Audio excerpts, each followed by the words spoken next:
नमस्कार, welcome to Omraj classes. 7th जनवरी के करंट अफेयर में आप सभी का स्वागत है। First question is which IPS officer has been appointed as DIG deputy director in national crime record bureau NCRB. तो किस आईपीएस अधिकारी को राष्ट्रीय अपराध रिकॉर्ड ब्यूरो में डीआईजी नियुक्त किया गया है? First option Janmejay P Kailash, second option Arun Mohan Joshi, third option Mukhtar Mohsin, fourth option Neeru Garg. हमारा राइट आंसर हो जाएगा Janmejay P Kailash. Janmejay P Kailash IPS officer हैं, 2007 बैच के, उत्तराखंड कैडर से बिलोंग करते हैं। अपॉइंट किया गया है डिप्टी डायरेक्टर के पोस्ट पर। कहाँ पर? एनसीआरबी में। कितने साल के लिए? 5 साल के लिए, right. Next question is who has recently taken command of base repair depot Tughlakabad. हाल ही में किसने बेस रिपेयर डिपो तुगलकाबाद का कमान संभाला है? First option air commodore Devaki Nandan Sahu, second option air commodore Rishi Seth, third option air commodore Arjun Singh, fourth option air commodore Rajesh Kumar. तो हमारा राइट आंसर हो जाएगा एयर कोमोडोर देवाकी नंदन साहू। इन्होंने किसका स्थान लिया है? एयर कोमोडोर ऋषि सेठ का स्थान लिया है। Air commodore Devaki Nandan Sahu took over the command on January 6, 2025। तो एयर कोमोडोर देवाकी नंदन साहू ने 6 जनवरी 2025 को कमान संभाली है। किसके स्थान पर? एयर कोमोडोर ऋषि सेठ के स्थान पर। ही वॉज अवॉर्डेड द विशिष्ट सेवा मेडल। इन्हें विशिष्ट सेवा मेडल भी दिया गया है। कब? 26 जनवरी 2023 को। किसके द्वारा? प्रेसिडेंट ऑफ इंडिया के द्वारा। He was commissioned into the aeronautical engineering stream of IAF on May 30, 1994। Air commodore Devaki Nandan Sahu को भारतीय वायुसेना के एरोनॉटिकल इंजीनियरिंग स्ट्रीम में 30 मई 1994 को कमीशन किया गया था। He is an alumni of air force technical college AFTC, defence services staff college DSSC and college of air warfare Secunderabad. तो इन्हें AFTC, DSSC and air warfare college Secunderabad के पूर्व छात्र हैं। Next question is which film won the 82nd golden globe award for best drama? First option Emilia Perez, second option the Brutalist, third option Flow, fourth option I am still here. हमारा right answer हो जाएगा the brutalist. The brutalist film को 82nd golden globe award for best drama category में award दिया गया है। 82nd golden globe awards 2025 कब दिया गया? 5 जनवरी 2025 को। कहाँ पर? ये कहाँ पर हुआ? बिवर्ली हिल कैलिफोर्निया यूएसए में।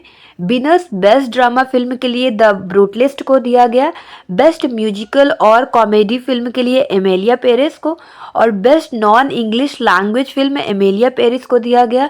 बेस्ट एनिमेटेड फिल्म के लिए फ्लो को दिया गया अवार्ड। बेस्ट ड्रामा सीरीज के लिए शोगुन को दिया गया। ये टीवी सीरीज है।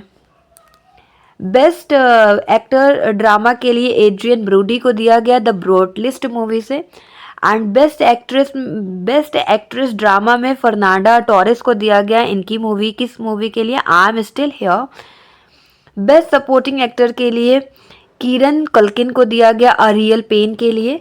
बेस्ट सपोर्टिंग एक्ट्रेस के लिए जो साल्डाना को दिया गया एमेलिया पेरिस के लिए। बेस्ट एक्टर का अवार्ड जो मिला म्यूजिकल और कॉमेडी कैटेगरी में सेबेस्टियन स्टैन को मिला, उनकी मूवी अ डिफरेंट मैन के लिए। बेस्ट एक्ट्रेस का अवार्ड म्यूजिकल और कॉमेडी और कैटेगरी में डेमी मूर को दिया गया, उनकी मूवी द सब्सटेंस के लिए। बेस्ट डायरेक्टर का अवार्ड ब्रैडी कॉर्बेट को मिला, उनकी मूवी द ब्रूटलिस्ट के लिए। बेस्ट ओरिजिनल सॉन्ग एल माल को मिला एमेलिया पेरिस के लिए। ये पायल कपाड़िया हैं, फर्स्ट इंडियन डायरेक्टर है जिनकी movie 82nd golden globe award में नॉमिनेट हुई थी all we imagine as light, but कोई भी अवार्ड नहीं जीत सकी। Next question, what is the name of the chaser satellite in the SpaceX mission? Chaser satellite का नाम क्या है स्पेसएक्स मिशन में? First option SDX-01, second option SDX-02, third option SDX-03, fourth option SDX-04। हमारा right answer हो जाएगा SDX-01 और target satellite का नाम SDX-02 है। इसरो ने 2 छोटे satellite SDX-1 chaser and SDX-02 target के साथ डॉकिंग प्रयोग 7 जनवरी को करने का योजना बनाई थी, but docking experiment has been postpone to January 9। तो डॉकिंग प्रयोग को 9 जनवरी तक स्थगित कर दिया गया। The delay is due to the need for further validation through ground simulation based on an identified abort scenario। देरी का कारण पहचाने गए अबॉर्ट परिदृश्य के आधार पर ग्राउंड सिमुलेशन के माध्यम से और मान्यता की आवश्यकता है। इसका प्राइमरी गोल क्या है स्पेसएक्स मिशन का? To demonstrate autonomous docking technology, स्वचालित डॉकिंग टेक्निक का डेमोन्स्ट्रेशन करना इसका मेन गोल है स्पेसएक्स मिशन का। Next question, what is the monthly amount promise to women under the Pyari Didi योजना? First option 1000 rupees, second option 1500 rupees, third option 2000 rupees, fourth option 2500 rupees. तो हमारा right answer हो जाएगा 2500 rupees. प्यारी दीदी योजना कांग्रेस के द्वारा चलाया जा रहा है। इसमें प्रॉमिस किया जा रहा है कि 2500 पर मंथ दिया जाएगा विमेन को, बट कब दिया जाएगा? If they come to power in Delhi. ऐसे ही आप पार्टी के द्वारा भी पुजारी ग्रंथी सम्मान योजना जारी की गई, जिसमें बोला गया कि जब वो पावर में आ जाएंगे दिल्ली में तो 18,000 पर मंथ दिया जाएगा जो मंदिर के पुजारी उनको और गुरुद्वारा के ग्रंथीस को, right. Next question, where was India's first organic fisheries cluster launched? Bharat का प्रथम जैविक मत्स्य पालन क्लस्टर कहाँ लॉन्च किया गया? First option Assam, second option Sikkim, third option Arunachal Pradesh, fourth option Mizoram. हमारा राइट आंसर हो जाएगा सिक्किम। और किसके द्वारा लॉन्च किया गया? राजीव रंजन सिंह जी के द्वारा लॉन्च किया गया।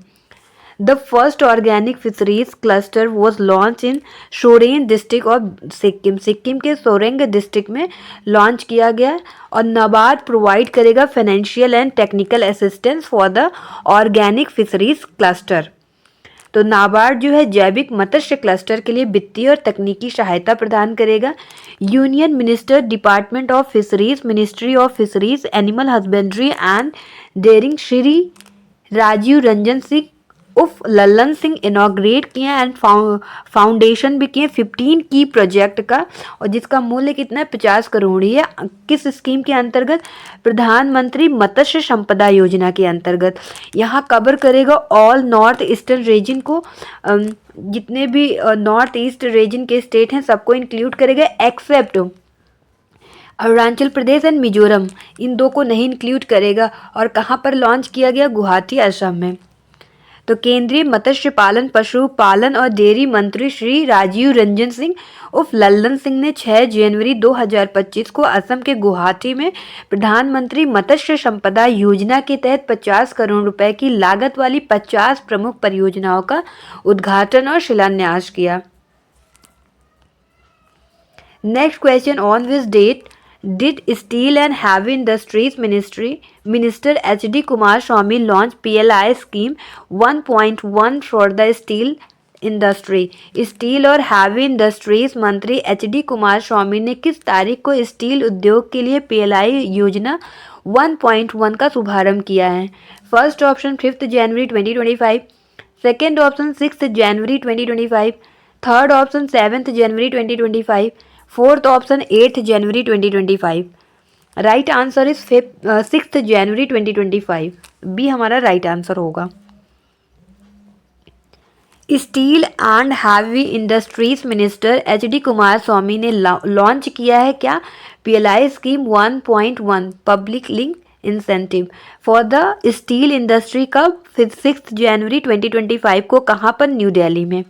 The Steel Ministry PLI scheme has attracted investment of 27,106 crore rupees, direct employment 14,760 people, and estimate production of 7.90 million tons of specialty steel identified in the scheme। तो स्टील मंत्रालय की PLI योजना ने 27,106 करोड़ रुपए के निवेश को आकर्षित किया है। इसमें 14,760 लोगों को प्रत्यक्ष रोजगार मिलना शामिल है। As of November last year, companies have already invested 18,300 crore and generated over 8660 in employment. तो पिछले साल नवंबर तक कंपनियां जो थी 18,300 करोड़ रुपए का निवेश कर चुकी हैं और 8,660 करोड़ से अधिक रोजगार सृजित कर चुकी हैं। PLI scheme 1.1 covers 5 product categories. कौन से प्रोडक्ट को PLI स्कीम के अंतर्गत आते हैं? Coated plated steel product, high strength wear resistant steel, speciality rails, alloy steel product and steel wires and electrical steel. तो PLI योजना 1.1 में 5 उत्पाद श्रेणियां शामिल हैं। लेपित प्लेटेड स्टील उत्पाद, उच्च शक्ति अधिक प्रतिरोधक स्टील, विशेष रेल, मिश्र धातु स्टील उत्पाद और स्टील तार और विद्युत steel. Right. Next question is where will aero India 2025 be held? Aero India 2025 कहाँ आयोजित होगा? First option Delhi, second option Mumbai, third option Bengaluru and fourth option Hyderabad. Right answer is Bengaluru. तो हमारा राइट आंसर हो जाएगा C, option C is correct. 15th edition है, Asia का biggest aero show है और कहाँ पर हेल्ड होगा? एयर फोर्स स्टेशन यलहंका कहाँ पर है? बेंगलुरु में है। बेंगलुरु कहाँ? कर्नाटका में। कब से कब तक होगा? 10th to 14th Feb 2025 में होगा। और इस बार की थीम क्या है? The runway to a billion opportunities. तो इसमें क्या याद रखना है कि एरो इंडिया 2025 का एडिशन कौन है? 15th एडिशन है। कहाँ पर हो रहा है? एयरफोर्स स्टेशन यलहंका, बेंगलुरु, कर्नाटका में। और कब से कब तक होगा? 10th to 14th next month means Feb में होगा। और थीम क्या है? The runway to a billion opportunities theme है। और रजिस्ट्रेशन स्टार्ट हो गया है, 31 जैन तक रहेगा रजिस्ट्रेशन इसका। Next question, which Prakash Parv of Shri गुरु गोविंद सिंह जी महाराज वो सेलिब्रेटेड रिसेंटली? हाल ही में श्री गोविंद सिंह जी महाराज का कौन सा प्रकाश पर्व मनाया गया? 358, 359, 360, 350। तो हमारा राइट आंसर होगा 350। तो बिहार में श्री गोविंद सिंह जी का महाराज का 358वां प्रकाश पर्व 6 जनवरी को पटना साहिब में पारंपरिक हर्षोल्लास के साथ मनाया गया। और मुख्य समारोह खालसा पंथ के संस्थापक जन्मस्थान तख्त श्री हरि मंदिर साहिब में चला। और सिख धर्म में उनके योगदान के कॉन्ट्रीब्यूशन के लिए उनकी शिक्षाओं पर जोर देते हुए अखंड पाठ, कीर्तन और लंगर आयोजित किए गए। और इस बार का प्रकाश पर्व कौन सा था? 358। Next question is with the screening of which Bollywood hit did the 5-day long Indian film festival commence in Sri Lanka at Colombo? Sri Lanka में चल रहे भारतीय फिल्म समारोह का उद्घाटन किस फिल्म की स्क्रीनिंग के साथ हुआ? First option RRR, second option Vikram, third option 83, fourth option Reva. Right answer होगा 83।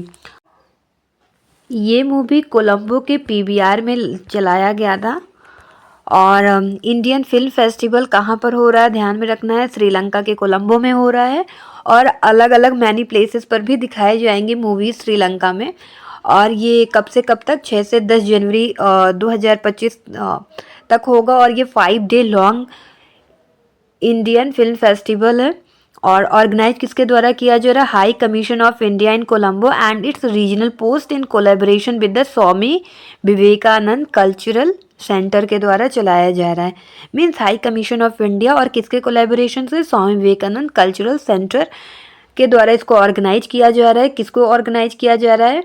5-day long Indian film festival को। 5 दिन तक चलेगा, 5 दिवसीय इंडियन फिल्म फेस्टिवल है ये। Next question, consider the following statement. First statement है Dubai secured the 7th position globally in the global power city index 2024। तो दुबई ने ग्लोबल पावर सिटी इंडेक्स 2024 में 7वां स्थान प्राप्त किया है। सेकेंड स्टेटमेंट है Dubai is the only city in west Asia to be ranked in top 10 of the global power city index 2024। तो global power city index 2024 के शीर्ष 10 में दुबई को पश्चिम एशिया का एकमात्र शहर माना गया है। Third statement, the annual study for the global power city index was conducted by Japan Mori memorial foundation. वार्षिक अध्ययन जापान के मोरी मेमोरियल फाउंडेशन द्वारा किया गया था। Fourth statement, the global power city index evaluate cities based on 6 की areas: economy, research and development, cultural interactions, liability, involvement and accessibility. तो global power city index में 6 प्रमुख क्षेत्रों के आधार पर शहरों का मूल्यांकन किया जाता है। फर्स्ट, अर्थव्यवस्था, अनुसंधान और विकास, सांस्कृतिक संपर्क, जीवन गुणवत्ता, पर्यावरण और पहुंच। Which of the statement given above is are correct? Correct statement पूछा गया तो कौन सा करेक्ट होगा? फर्स्ट है Dubai secured the 7th position. नहीं, दुबई को 7th पोजीशन नहीं मिला था, 8th पोजीशन मिली थी दुबई को। और Dubai is the only city in west Asia to be ranked in top 10। हाँ, ये सही है, टॉप 10 में पहली है। और the annual study of the global power city index जो है कंडक्ट किसके द्वारा किया जाता है? जापान मोरी मेमोरियल फाउंडेशन के द्वारा ही किया जाता है। तो ये भी राइट, ये भी right. Global power city index evaluate करता है 6 की एरियाज पे सिटीज़ के। तो economic, research, development, culture interaction, liability, involvement, accessibility, ये सारे क्राइटेरिया फॉलो करता है इवेलुएट करने के लिए ग्लोबल पावर सिटी इंडेक्स में। तो हमारा फोर्थ ऑप्शन भी राइट हो जाएगा। तो कौन सा आंसर सही होगा? फर्स्ट तो होगा नहीं, तो ये भी काट दीजिए, ये भी गया, ये भी नहीं होगा। 2, 3 एंड 4 हमारा राइट आंसर हो जाएगा। अब आ गई बारी CCQ सेशन की। अब आपको अपना कंसंट्रेशन लेवल चेक करना है, कितने कंसंट्रेशन के साथ आपने वीडियो सुना। आंसर आपको कमेंट सेक्शन में करना है। क्वेश्चन है आपके लिए, what is the theme of aero India 2025? First option aero space for all, second option the future of light, third option the runway to a billion opportunities, fourth option sky is the limit.